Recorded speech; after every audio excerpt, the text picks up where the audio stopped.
Saudara-saudari terkasih, apakah saudara sudah memulai hari ini dengan penuh sukacita dan punya niat untuk berbuat baik meskipun kecil? Semoga Tuhan memberkati niat baik saudara. Jangan lupa hari ini hidup sepenuh hati, karena hidup hanya sekali, jadi harus menjadi inspirasi. Inspirasi hari ini tentang kehidupan yang begitu teratur, yang diciptakan oleh Tuhan di dalam semesta ini. Kalau kita memperhatikan alam, kita itu merasa senang. Karena alam selalu memberi, dan selalu teratur, dan selalu ada harapan dan pertumbuhan. Tanah itu pasti menghasilkan kehidupan. Secara kodrati seperti itu. Pohon-pohon bertumbuh pasti menghasilkan oksigen, tetapi juga menghasilkan buah. Kalau toh mereka kemudian mati, tumbuh-tumbuhan itu, maka kematiannya pun memberikan pupuk untuk bumi ini, sehingga bumi ini terus bertumbuh, subur, dan sehat. Juga semua teratur dengan rapi.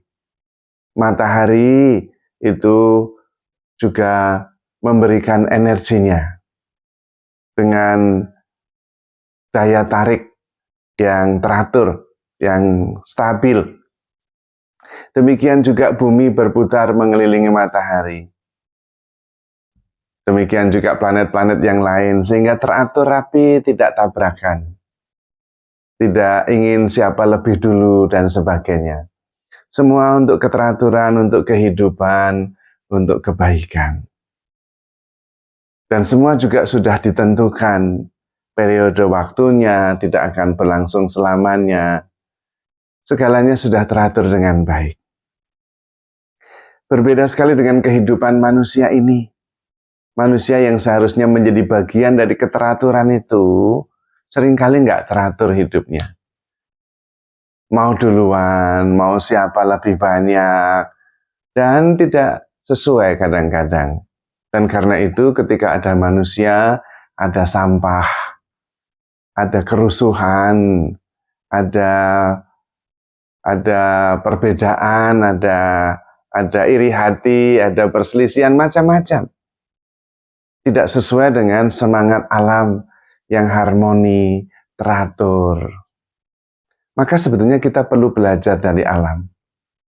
Kenapa manusia seringkali justru menjadi tidak teratur, tidak bekerja sama, dan tidak harmoni? Karena masing-masing manusia merasa bahwa merekalah yang mengatur kehidupan ini.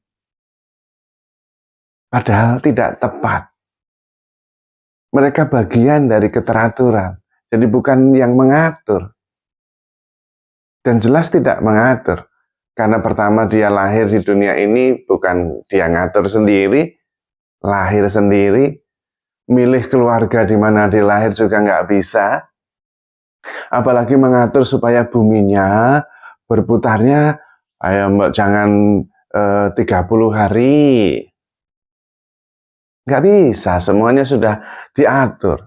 Tetapi manusia sering merasa dia yang mengatur. Padahal ada yang mengatur alam semesta ini, termasuk hidupnya. Dan karena itu, kemudian manusia merasa bisa mengatur, bisa mengendalikan, bisa mengontrol. Nah itu masalahnya. Orang yang seharusnya ikut keteraturan, harmoni, keselarasan, malah mengatur. Padahal tidak terlalu pinter. Wah ya jadi kacau. Maka kita perlu belajar, menyadari bahwa kita bukan yang mengatur segala-galanya. Kita bagian dari keteraturan yang sudah diatur dengan baik. Apakah kemudian di situ tidak ada kebebasan? Ada, tetapi kebebasan manusiawi yang terbatas, bukan sebebas-bebasnya.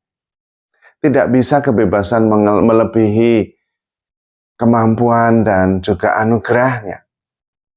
Besok mataharinya kalau bisa terbitnya dari utara aja ke selatan. Nggak bisa. Itu ada keterbatasan dari kebebasan kita. Maka dibutuhkan kerendahan hati.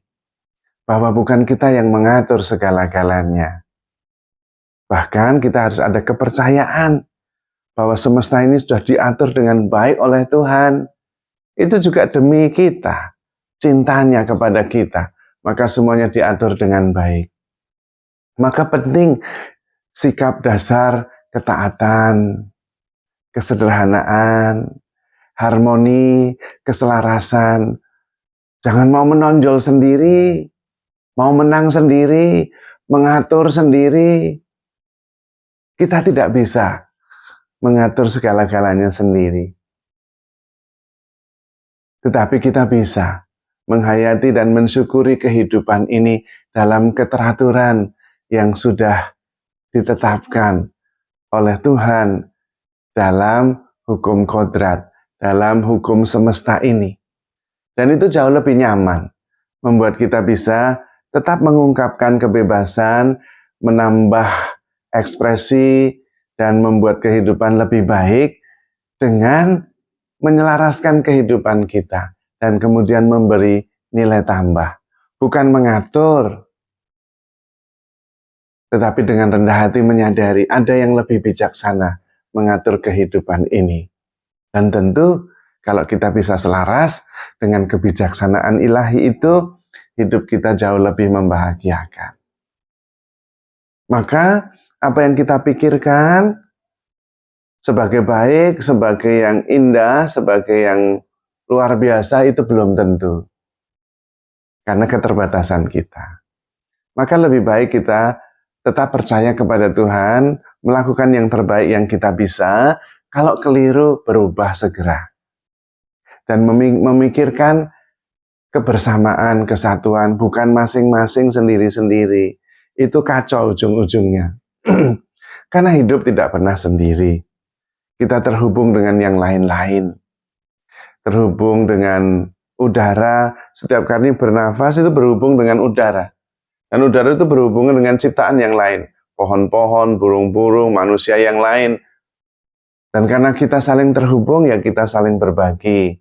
Dan menyadari interdependence, kebutuhan akan saudara-saudari kita yang lain. Entah sesama manusia maupun ciptaan yang lain. Dan karena itu kita bergerak bersama in harmoni.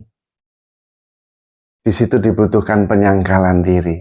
Supaya bukan hanya kepentingannya sendiri yang paling utama. Karena nanti kemudian terjadi ketidakselarasan, ketidakseimbangan, harmoni terganggu. Dan kemudian hidup menjadi kurang nyaman. Untuk kita dan juga untuk yang lain. Maka ada sebuah dasar yang dibutuhkan dari pihak kita. Yaitu kesadaran bahwa kita itu tidak hidup sendiri dan tidak bisa sendiri.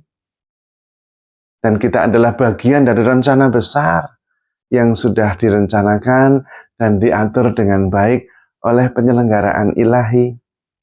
Bukan kita yang mengatur. Kita menjadi bagian dari keteraturan itu. Yang dibutuhkan dari pihak kita adalah menyelaraskan diri, keselarasan, harmoni. Dan di dalam harmoni itu ada kedamaian, ada sukacita, ada kerukunan, ada syukur, ada kehidupan yang lebih baik. Maka Tuhan mengatakan kepada kita, barang siapa mau mengikuti Tuhan, dia harus menyangkal diri, memikul salibnya setiap hari, dan mengikuti Tuhan. Mengikuti Tuhan berarti mengikuti keselarasan yang sudah diatur. Kita menyelaraskan diri, kita berusaha hidup dalam harmoni dengan semesta, dengan sesama, dan dengan Tuhan. Bukan merasa bahwa saya yang mengatur segala-galanya. Pertama kita repot, kedua kita stres karena itu terlalu berat. Maka perlu kita melepaskan keinginan untuk mengendalikan segala-galanya. Dan kemudian mengakui bahwa Tuhan lebih bijaksana menyelenggarakan hidup kita. Hidup kita lebih ringan, lebih penuh syukur, lebih penuh sukacita. Maka mari kita banyak bersyukur dan menyadari cinta Tuhan yang begitu besar, termasuk dalam penyelenggaraan ilahinya, dalam kehidupan kita sehari-hari. Yang menyangkut bukan hanya diri kita, tetapi juga orang lain, semesta ini, dan juga segala-galanya. Maka, saudara-saudari terkasih, handle yourself with care, because you are loved. Tuhan memberkati.